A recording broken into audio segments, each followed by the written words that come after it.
Le livre du ciel, tome 17, 25 juin 1925.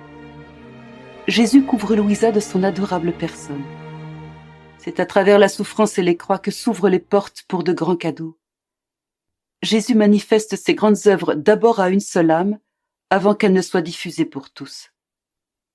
Je me trouvais dans mon état habituel. Toute tendresse et tout amour, mon adorable Jésus vint à ma pauvre âme. Il se plaça près de moi et me regarda comme s'il voulait me dire bien des choses.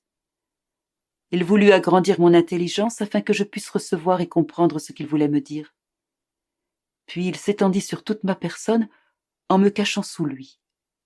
Il couvrit mon visage du sien, mes mains et mes pieds des siens. Il semblait tout préoccupé de me couvrir et de me cacher sous lui, de telle sorte que plus rien de moi ne soit visible. Oh, comme j'étais heureuse! Toute couverte et cachée par Jésus. Je ne voyais plus rien, sauf Jésus. Tout avait disparu pour moi. La joie et le bonheur de son aimable présence, comme un enchantement, étaient revenus vivre en mon pauvre cœur. La peine me quitta, et je ne pouvais plus me souvenir de sa privation qui m'avait causé des souffrances mortelles. Oh, comme il est facile de tout oublier quand on est avec Jésus. Après qu'il m'eut gardé quelque temps toute couverte et cachée en lui, à tel point que je croyais qu'il ne me quitterait plus, je l'ai entendu appeler les anges et les saints à venir voir ce qu'il faisait de moi, et comment il m'avait couverte de sa personne adorable. Ensuite, il partagea avec moi ses souffrances, et je le laissai faire tout ce qu'il voulait. Bien que je me sentais écrasée par ses souffrances, j'étais heureuse et j'expérimentais les joies que la volonté divine donne quand l'âme, même dans la souffrance, s'abandonne en elle. Après m'avoir fait souffrir, il me dit : « Ma fille, ma volonté veut toujours se donner davantage à toi. Pour pouvoir se donner plus, elle veut mieux se faire comprendre. Et pour rendre plus stable, plus sécuritaire et plus apprécié ce qu'elle te manifeste, elle te donne de nouvelles souffrances afin de mieux te disposer et de préparer en toi l'espace vide pour y déposer ses vérités. Elle te présente le noble cortège de la souffrance dans le but d'être certaine de ton âme, de pouvoir lui faire confiance. C'est toujours à travers la souffrance et les croix que s'ouvrent les portes pour de nouvelles manifestations, de nouvelles leçons secrètes, de grands cadeaux. En fait, si l'âme supporte mes souffrances et ma volonté douloureuse, elle deviendra capable de recevoir ma volonté jubilatoire et elle acquérera l'intelligence pour comprendre les nouvelles leçons de ma volonté. La souffrance lui fera acquérir le langage céleste, la rendant capable de répéter les nouvelles leçons apprises. En entendant cela, je lui dis : « Mon Jésus est ma vie. Il me semble que le sacrifice complet est nécessaire pour accomplir ta volonté et vivre en elle.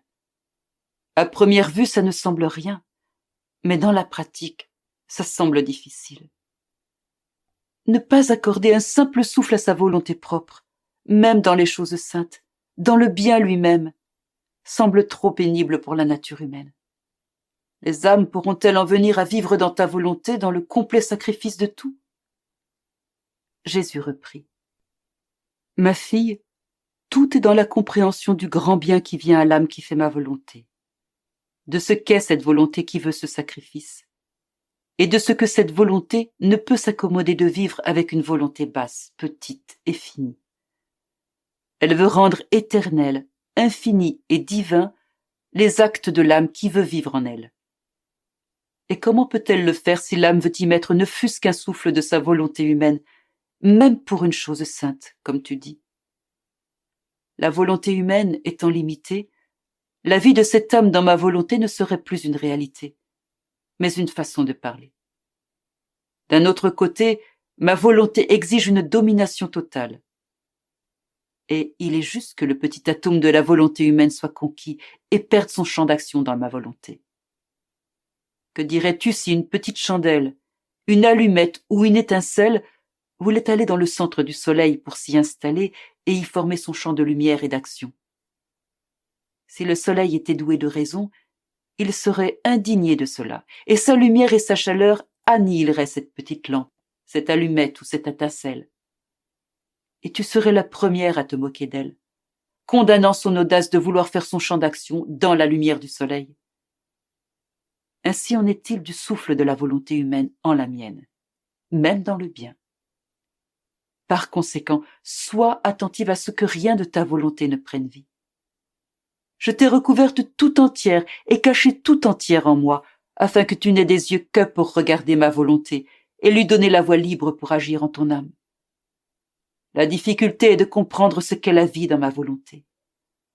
En fait, quand l'âme aura compris le grand bien qui lui vient avec ma volonté, que de pauvre elle deviendra riche, que d'esclave de vile passion elle deviendra libre et régnante, que de servante elle deviendra maîtresse, que de malheureuse elle deviendra heureuse. Même au milieu des peines de cette pauvre vie, le sacrifice de tout sera pour elle un honneur désiré, voulu et rêvé. Voilà pourquoi je te presse tant de manifester ce qui concerne ma volonté, car tout consistera à la connaître, à la comprendre et à l'aimer. Je lui dis, mon Jésus, si tu désires tant que ta volonté soit connue, quel est son champ d'action divine dans les âmes? Oh, s'il te plaît, manifeste toi-même aux âmes ces vérités, les grands biens que ta volonté contient et tous les biens que ces âmes recevront. Ta parole directe est une force magique, un aimant puissant. Elle a la vertu de la puissance créatrice. Oh, comme il est difficile de ne pas se rendre aux doux enchantements de tes paroles divines. Par conséquent, si tout est dit par toi, tous se laisseront conquérir. Jésus reprit. Ma fille, c'est mon habitude et dans l'ordre de ma sagesse éternelle de manifester mes grandes œuvres à une seule âme, de centrer en elle tout le bien qu'elles contiennent, de négocier avec elle en tête à tête, comme si aucune autre personne n'existait. Quand je puis dire que j'ai complètement achevé mon travail en cette personne, que rien ne lui manque, alors je fais couler mon œuvre comme à partir d'une vaste mer pour le bien des autres créatures. C'est ainsi que j'ai fait avec ma céleste mère. J'ai d'abord conféré avec elle dans l'intimité au sujet de la rédemption. Aucune autre créature ne savait quoi que ce soit. Elle s'est disposée à tous les sacrifices et à tous les préparatifs nécessaires pour que je puisse descendre du ciel sur la terre. J'ai tout fait comme si elle allait être la seule à être rachetée. Mais, après qu'elle m'eut amené à la lumière, permettant que tous puissent me voir et profiter des biens de la rédemption, je me suis donné à tous ceux qui voulaient me recevoir. Il en ira ainsi concernant ma volonté. Quand j'aurai tout complété en toi, de telle manière que ma volonté triomphe de toi et toi d'elle, alors, comme de l'eau, elle coulera pour le bien de tous. Mais il est nécessaire de former la première âme pour rejoindre ensuite les autres.